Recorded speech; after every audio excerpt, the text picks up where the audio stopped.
Amazing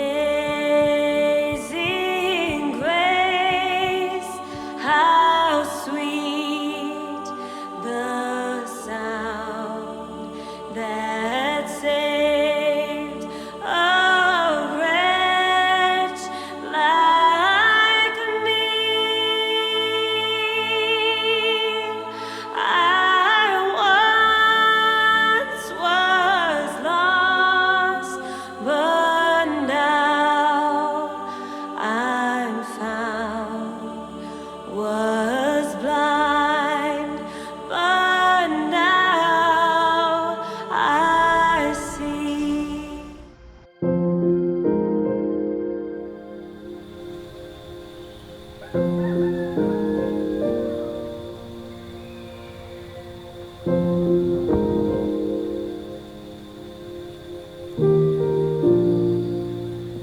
My name is Wilfred Emmanuel-Jones, and welcome to my home here in Devon.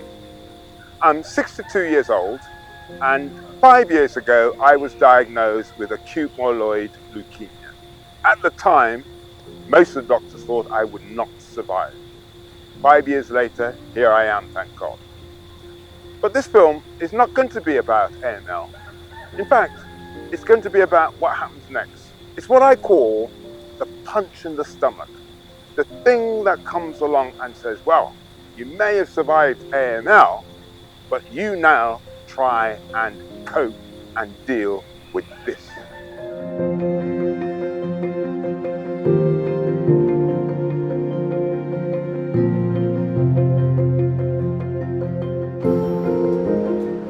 My battle with AML and graft versus host disease took place here, under the supervision of Dr. Panos Kotoridis.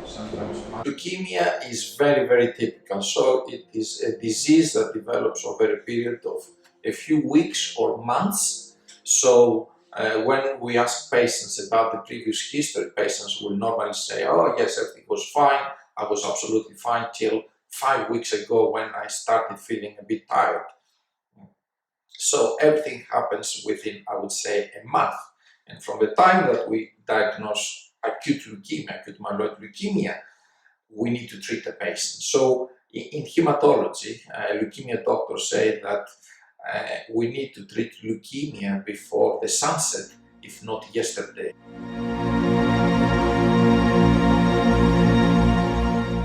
Having got the leukemia under control, my survival was now dependent on a stem cell transplant.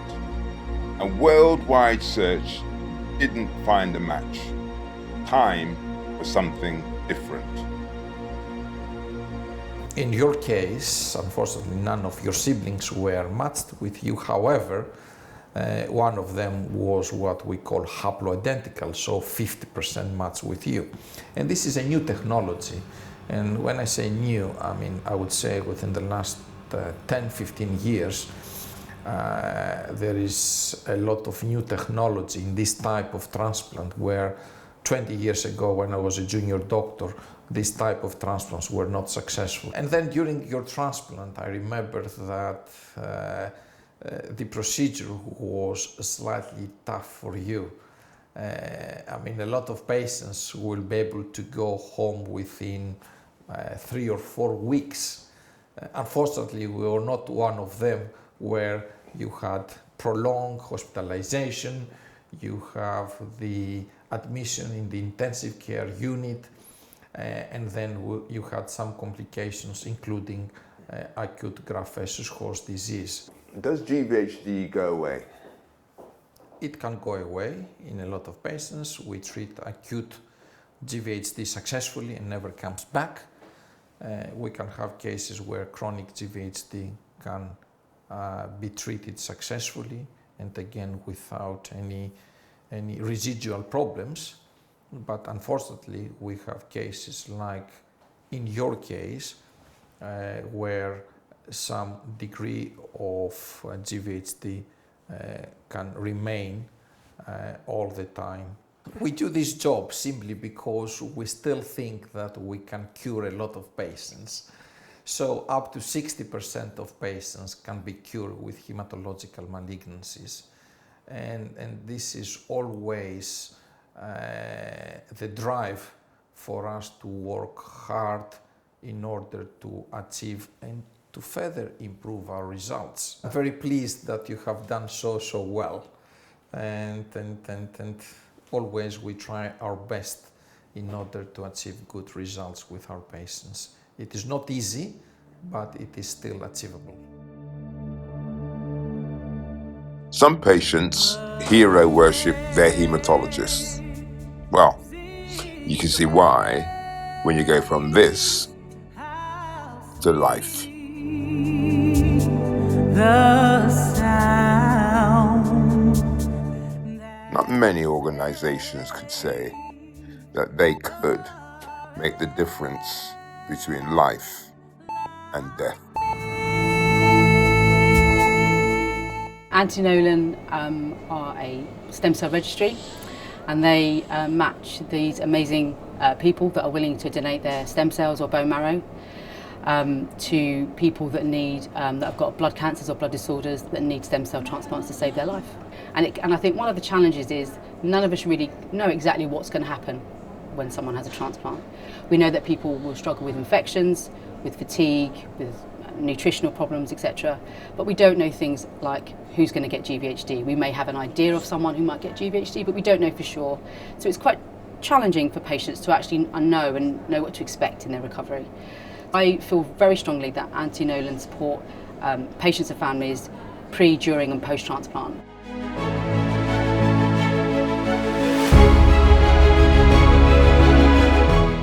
I'm off to King's Cross Station to meet an ECP buddy of mine, Elaine Owen.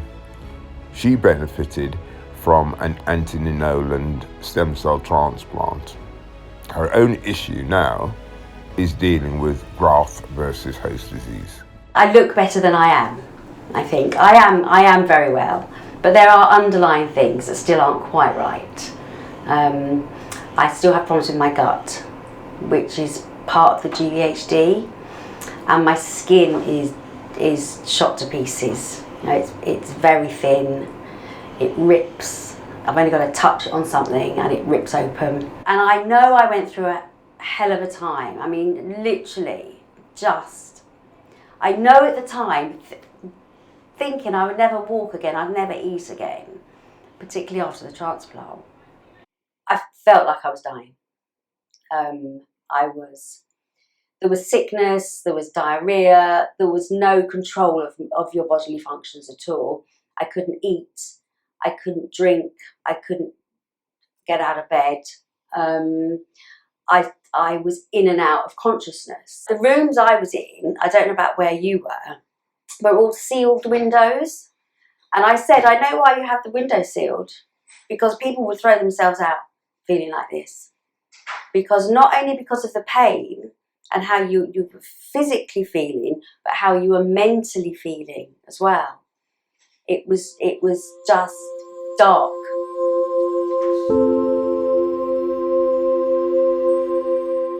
There's times at night when I was on ward, and you're going to sleep wondering if you're going to wake up the next day. I couldn't walk down the corridors, I couldn't get upstairs. It might sound over dramatic, but I literally couldn't even get off the toilet. It's a nasty experience. I didn't think it would be as bad as that.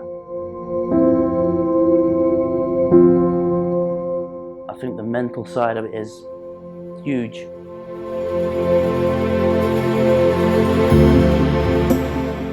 I've had nothing but good reports about the ECP department run at this hospital. On meeting a member of the team, I could see why. I've been here now at the Christie for 19 years, working with patients who've had an allogeneic stem cell transplant, so a transplant from somebody else. And I care for those patients from the point of discharge from their transplant all the way through to, hopefully, old age. And graft versus host disease can be this chronic problem. And it's not that I've wished this upon anybody, I haven't. Nothing has gone wrong. This is part of the process, unfortunately, and there is a risk associated with transplant of you developing some graft versus host disease. Now, some people will get a very small amount of graft versus host disease. They might get a little bit of a rash, a little bit of an upset tummy. One of their blood tests might show that it's slightly abnormal. Up to the people that can't get off the toilet. They can't stop being sick. Their skin is literally falling to pieces. And you're thinking, well, you know, crikey. Now a chance to meet my brothers and sisters in arms. And Stephen. The way that graft versus host affects me is the skin, mainly. I do have problems with the eyes, slight problems in the mouth now and then, but the skin's the main problem. The pigmentation on the bottom half of my legs, my calves, has changed. And I get a lot of redness and blotchiness. It was horrible for the first week or so, especially with my mouth. I really got really bad ulcers. They do warn you that you might get these ulcers in your mouth, but nothing prepares you for it. The way graft versus host disease affects me is itchy eyes. I get quite itchy eyes, they can be sore. There are days when you feel very down because it's just like, if you end up where you get everything on one particular day, like your mouth's really sore and you're really feeling nauseous and you're itching all over, you think this is awful, you know. It's bad enough, isn't it, if your mouth's sore or you feel a bit sick, but to have everything together, which occasionally does happen, it's miserable. I had a really good 12 months. I'd started talking about going back to work, started doing sports again, and then I just got this kick. The biggest problem is the lethargy, the tiredness. You start to do something and you just can't do it. It's a feeling like as if you've had the flu and you're just starting to get over the flu and the weakness and the tiredness, but it's there nearly all the time. The biggest problem I had was I'd gone from, I worked for myself, my own business, got it to a stage where I was reasonably comfortable. Used to work 6-7 days a week, and then just to stop like that it's like having your legs cut off.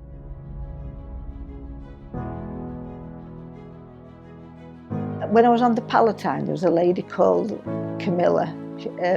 She was fantastic. She went above and beyond anything. It makes me cry to think, because there were days when I really felt rock bottom and she lifted me up.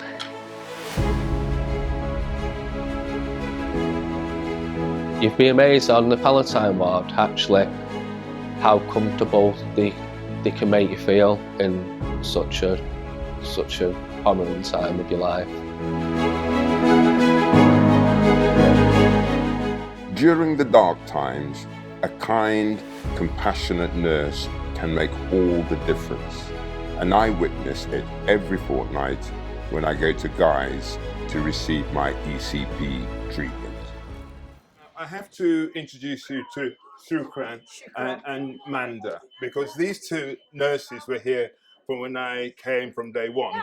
And I must say they were absolutely wonderful, because you used to look after me, didn't you, ladies? Because I was a little baby. I was so nervous when I first arrived. I do remember you were very frightened, and then you were nervous to go, and that's why my roles involved in this job, to make patients' journey smoother, and then give the explanation, make them understand, and basically hold your hand during your journey. We treat 24 patients a day, and then we work Monday to Saturday. Monday and Saturday we do 12, and then 24 other days. So roughly about 300 patients every month.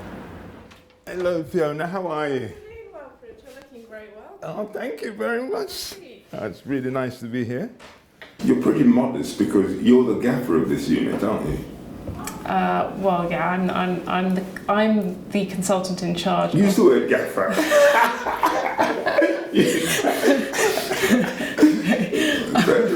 Okay, I'm the consultant in charge of the ECP treatment. Yes.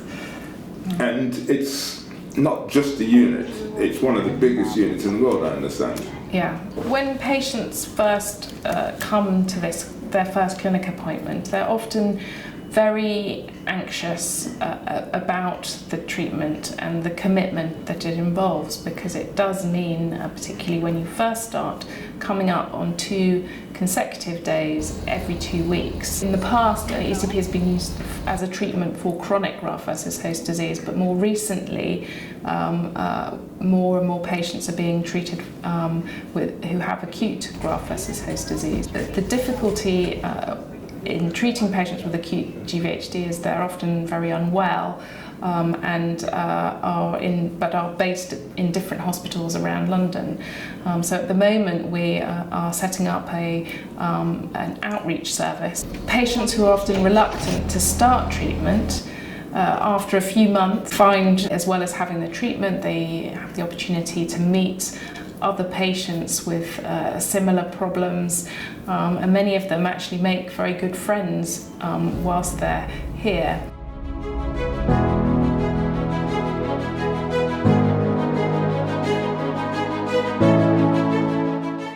This is where I come to have ECP, and I normally have ECP every 2 weeks, and it takes about 2.5 hours if everything is going well. Now, normally they actually do needles through your veins, but I was struggling so much with that I've got a Hickman line. Yeah, thank you. Both are drawing, both are flushing fine. We're gonna start the treatment now, double needle. That means there's 2 axes, and then start. I have been having ECP for 3 years, and I often like to remind myself how I looked when I first started.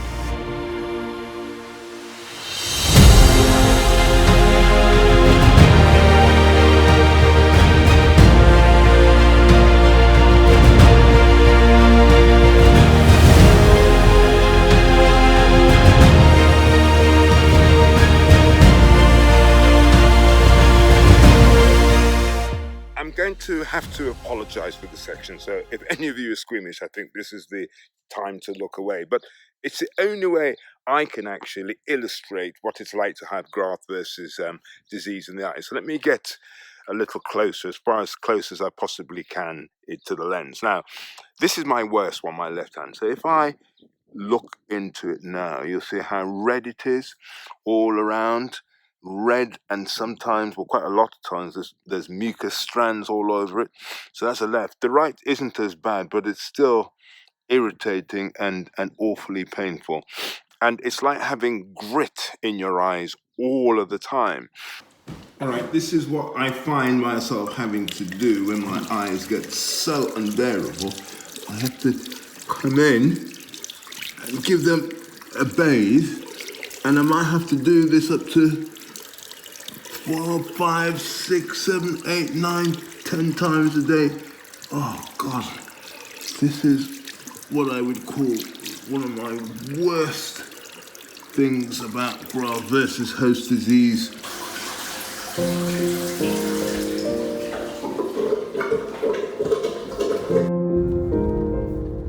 To make sure I keep on top of these issues, I have regular contact with my ophthalmologist.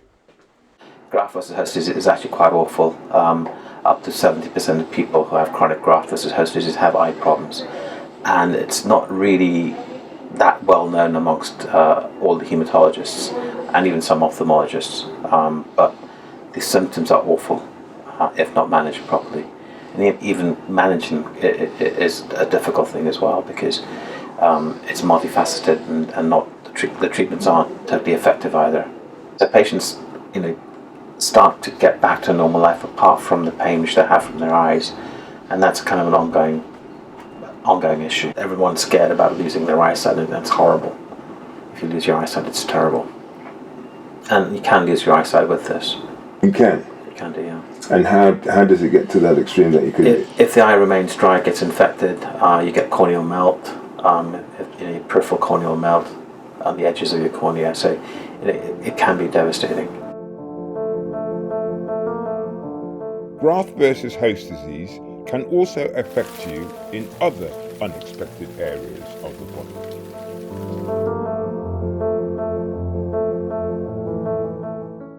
So the things that we tend to see for graft versus host disease, and graft versus host disease, especially for genitals, it goes from both sides, but we know that it's much more common in the female population.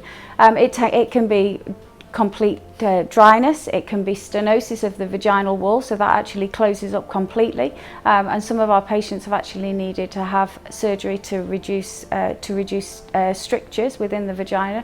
But a lot of the time I'll see vulval graft versus host disease, where it's sort of like the labia is really, really excoriated, so just passing urine can be uncomfortable for the patient, because it's like putting vinegar on your skin. If you have a little cut on your finger, then you can imagine that it stings. So our patients come, sometimes with that sort of complication over and above the sexual intercourse.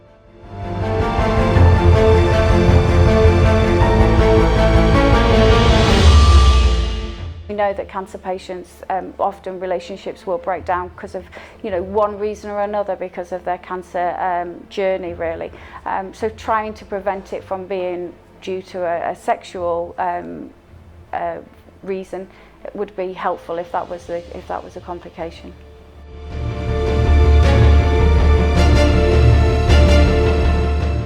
These are vibrators essentially. So this will help to stimulate blood flow, which means that we know the importance of massage, and massage for sort of like even skin, facial, that type of things. It improves blood flow. So it seems really random, and it seems really it's a very difficult subject sometimes for people to bring up. But by using vibration, obviously increases blood flow to the area.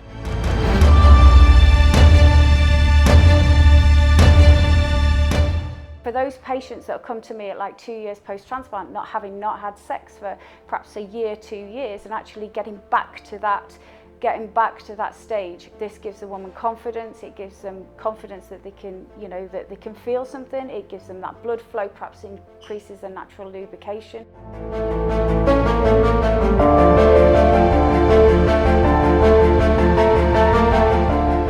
The problems are not only physical. I like to acknowledge the emotional roller coaster, whatever you want to call it, the emotional side of the physical illness. Because I've had people on that ward saying, you're the very first person who's actually asked me how I'm feeling.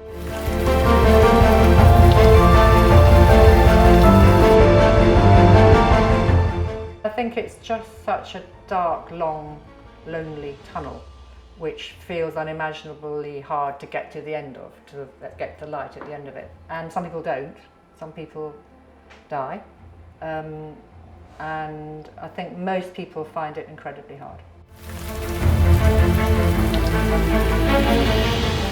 With anything difficult is to express how it feels and what people think, rather than depress it. When there are big things going on and people don't express them, they tend to bottle them up, push them down and depress them. And when enough things get depressed, pushed down, people then do become depressed. Do you see what I mean? Yeah. So it can be very distressing, but expressing stuff is more, I believe, more healthy than pretending it's not happening. I don't fly very often, especially to colder climes. But in certain scenarios, I will make an exception to that rule. I'm here on a bit of a mercy mission. I'm coming to see Marie, and she has had her stem cell transplant about 5 months ago, and so she got through the first stage, but now she's anxious about whether she will have GVHD.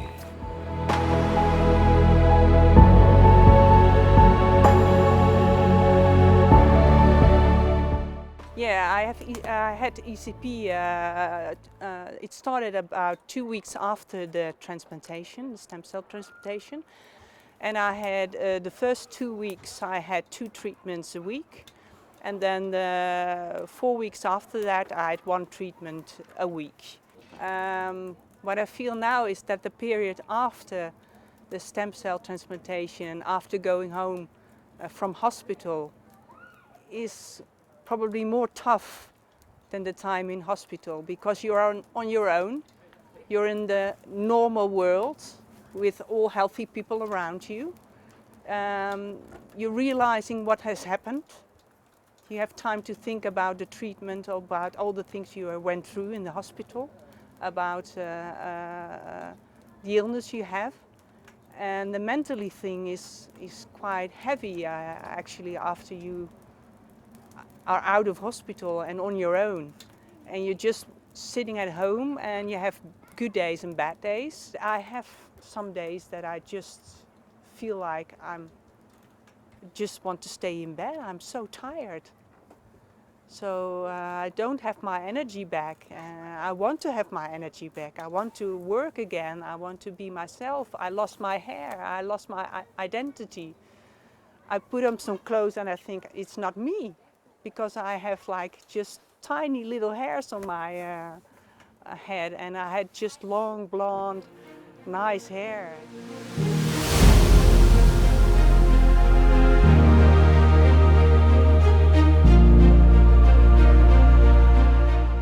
This is our restaurant, so here we're serving dinner for the guests at 7, 3-course menu. It's just absolutely amazing. It's so atmospheric here. How on earth do you manage to do this and also having to fight this illness? I mean, how do you do it? Yeah, it gives me a lot of energy to do this and to create things and to be with people, communicate with people. That distracts also a little bit that you are ill, and it gives you positive vibes, positive energy. Here's my husband Marco. He's preparing the food for tonight. Hello Marco, how are you? Really good to see you. You've got a very brave wife here, you know. Yes, I know. She's been to an enormous period, yeah. You've been through hell and back, haven't you? Yeah, I've been to hell and back. I tell you what, I spent my life working in food, yeah. And one of the awful things about having this graft versus host disease is that it takes away all your taste buds. Yeah, Did that it's happen horrible. To you? Yeah, it is really horrible. Yeah. How does our illness impact our loved ones? One of the things that I'm really mindful of is that when you're the patient, you've got a job to do in a way, and your job is to survive. Yeah, right. The person by the bed has probably one of the worst jobs because there's absolutely nothing you could do. True, yeah. How did that feel? Nightmare. I think that's sort of description, and of course, you know, you feel terrible because you can't do anything. It always feels that it's not enough. It's never enough, and you want to do more. You want to you know, to be here for her and take away her pain. Good luck, Marie, and I hope the future is kind to you. Hold on in there, for you are a hero to have come so far.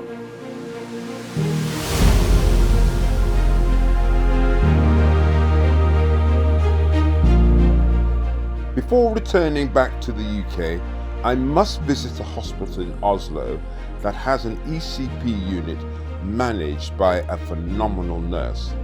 I've looked after ECP and coordinated treatment since we started, and before that I was also part of planning and getting permission from the hospital to start the treatment here. Because we've had a lot of patients waiting to get ECP treatments, some have been struggling with GVHD for 19 years, and some just got diagnosed and the steroids didn't work, and then 2 weeks ago they were told they were going to start ECP treatments. He's allowed me to compare notes with some of his patients. It's nice to see you. And you said your name is? Birgit. Birgit. When I got leukemia, of course I became shocked and afraid and was very sorry for my family. I have 2 daughters with a little child each. The youngest expecting her 2nd child. My mother was nearly 80 and became very afraid. This is where you have to get your needles. Not anymore because I have this. What is that you've this got there? port. I have a port. Yeah, but it's under my skin. Oh, right. You can see what's happened to your skin there, yes. Yeah. So it's a bit like so waxy and everything like that, isn't it? Yeah. God, yeah, it's a bit like mine. It feels like having a wetsuit that's too tight. Oh, yes. I don't manage to straighten out my arms. Oh, you got fatigue? You got... After some months, liver problems. Yeah. Did it affect your hair? Yeah, it's gone. So look at mine, you see? Yeah, but I have that, but this is my wig. This is your wig? I thought that was your hair. No, it's my wig. I don't have any hair, it's alopecia. Alopecia? Yeah, So it started out with the GVHD, and then it's boop, boop, boop, boop, boop, boop, boop. Well, there. So with mine, you can see Yeah. all of that. And I also have those pigments on my scalp. I haven't got a lot of saliva, so my dental health is not good. I've got brown teeth, loads of holes, and I need to take really good care of my teeth to keep them. It's very important to listen to your own body more than I have been able to. I don't work. I cannot go to work because I get very tired. So I was foolish enough to start working in 2017. I felt better then, and I went out and bought a small car again, and oh yes, I'm going back to work. I just worked for 3 weeks and I got pneumonia again, because just one at the office just cough, and I wasn't sick, terrible sick. Were you married at the time when you got... well, we lived together. You lived together with Yeah. somebody. And so how did that then impact that relationship? Very badly. She couldn't take it. I turned 35 this Saturday, actually. That's Yeah. happy birthday. Thanks, Did man. you do anything special for your birthday then? Yes, birthdays now are really... I don't like the attention. I still don't like the attention, but I'm super proud to be 1 year older. You dig yourself in holes every now and then, and when you feel that you've gone one step forward and end up 54 steps back, it's a long way, and that's when you think, well, maybe it would have been better if it just ended early on. But you know, at the end of the tunnel, there's a light.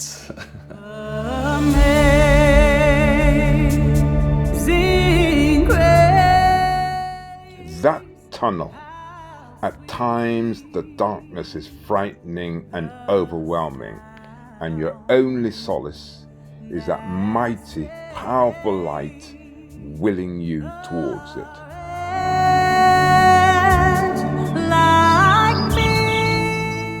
Some of you are perhaps just about to start your transplant journey.